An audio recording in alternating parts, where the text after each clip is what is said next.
తండ్రి రామ్జీ మిమ్ము బడికి పంపకుంటే, బడి నిన్ను వెలివేసిందని కృంగిపోయి ఉంటే, అవమాన భారంతో ఆగిపోయి ఉంటే, జ్ఞాన శిఖరమోలే మీరు ఎదగకపోయి ఉంటే, భారత మాతా పుత్రుల బతుకులు మారాలని భారత రాజ్యాంగాన్ని మీరు గనక రాయకపోయి ఉంటే, బాబా అంబేద్కర్ బడుగులకు భాస్కర మీరే లేకుంటే మేమేమైపోతుంటిమో, మీరే రాకుంటే మేమెట్ల బతుకుతుంటిమో.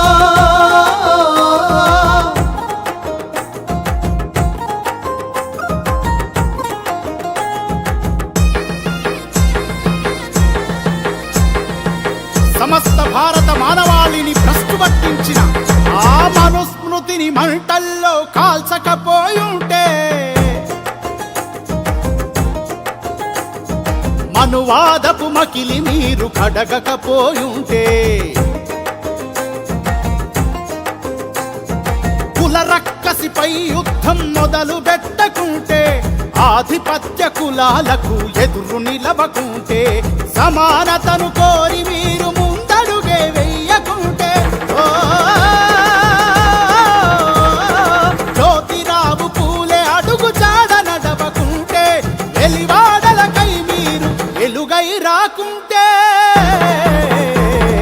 బాబా అంబేద్కర్ స్త్రీలు, వృద్ధులు, మధ్య వయస్కులు అందరూ వచ్చారు కాబట్టి, కాకపోతే మీ అందరితో ముందుగా నేను ఒక విన్నవించుకుంటున్నాను.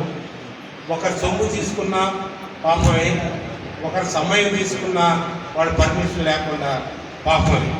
కాకపోతే ఇది మనందరికీ సమయం వచ్చింది కాబట్టి మీ అనుమతితోటే మీ సమయాన్ని 15 నిమిషాలు తీసుకుంటున్నాను. ఇందుకు మీరు క్షమించి ఆఖరి సమయాన్ని కూడా కాస్త పొడిగించాల్సిందిగా కోరుకుంటున్నాను. ఎందుకంటే నేను 3 సిలబస్తో వచ్చాను, కానీ సమయం చాలందున 2 తగ్గించుకుంటున్నాను. మనం అందరం చాలా విషయాలు చర్చించుకున్నాం. మనలోనే ఒక ఏకాభిప్రాయం లేదు. వారు 16 అంటారు, 12 అంటారు, 7 అంటారు, రోస్టర్ అంటారు. కానీ దాని గురించి యువకులకి ఒక సైంటిఫిక్ ఫార్ములా ఉంది, మ్యాథమెటికల్ ఫార్ములా ఉంది. ఆ ఫార్ములా ఎక్స్ప్లెయిన్ చేద్దాం అనుకున్నాను.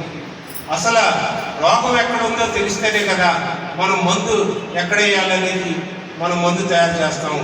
కానీ నొప్పిగా ఉందనని ఒళ్ళంతా చెప్తున్నాం, కానీ ఎక్కడనేది తెలీదు. ఆ సమయం చెప్పడానికి ఇక్కడ సమయం లేకుండా అయిపోయింది. కానీ ఇంకో సమయం ఇచ్చినప్పుడు చెప్తాను.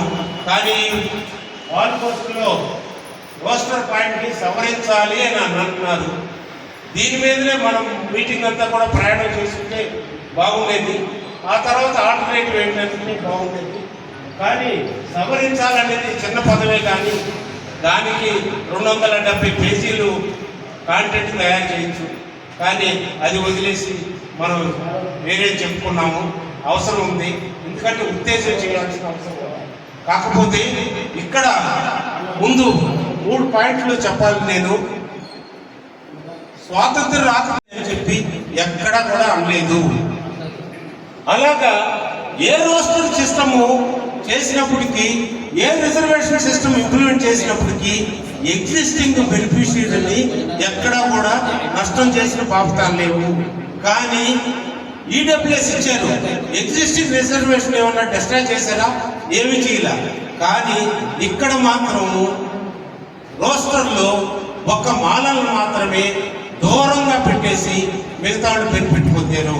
ఇక్కడ రోస్టరు 22 స్థానం ఎందుకు పెట్టారు అని అంటే, ఒకటి వచ్చేసి జనాభా ప్రాతిపదిక ఎంపెరికల్ డేటా తీసుకోమని సుప్రీంకోర్టులో ఒక జడ్జి గారు చెప్తే, ఎంపెరికల్ డేటా అనేది రిలయబుల్గా ఉండాలి, వెరిఫైబుల్గా ఉండాలి, క్వాంటిఫైబుల్గా ఉండాలి. దయచేసి ఎన్నండి మిత్రులారా, మీరు ఎక్కడన్నా వస్తే ఇది చెప్పాల్సిన అవసరం ఉందని కాబట్టి చెప్తున్నాను. ఎంపెరికల్ డేటా క్వాంటిఫై అంటే ఒక జిల్లా తీసుకొని అక్కడ మాలలు తక్కువ ఉండారు, మిగతా జిల్లాల్లో కూడా అని కాదు. అన్ని కలిపి క్వాంటిఫై చేసి అన్ని జిల్లాలు తీసుకోమని. వెరిఫైబుల్ అంటే ఎవరు వెరిఫై చేస్తారు? నేనెన్ని సర్వే చేసి వాళ్ళలో 10 మంది ఉన్నారు ఆ జిల్లాలంటే is it verifiable? No.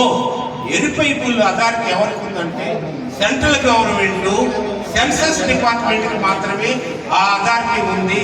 State government చేసినా కూడా అది అథెంటికేటెడ్ కాదు. కానీ ఇక్కడ జరిగింది మీ అందరికీ తెలిసే ఉంటుంది. మరి వెరిఫైబుల్, అథెంటికేటెడ్, క్వాంటిఫైబుల్ ఇవన్నీ చెప్తే ఇవన్నీ పక్కన పెట్టేసి చేశారు. కానీ ఒక జడ్జి గారు ఏం చెప్పారో తెలుసా? క్రీమీ లేయర్ అన్నారు మనకు అవాయి గారు. దాని క్రీమీ లేయర్లో మనలోనే విభేదాలు ఉన్నాయి కాబట్టి నేను చర్చించను. ఇంకొక జడ్జి గారు ఏం చెప్పారంటే ఎక్కడైతే మీ తెలివి, మీ సహనం, మీ త్యాగం, మీ సాహసం లేకుంటే మేము ఏనాడో బుగ్గైపోతుంటిమో ఈ భరత భూమి.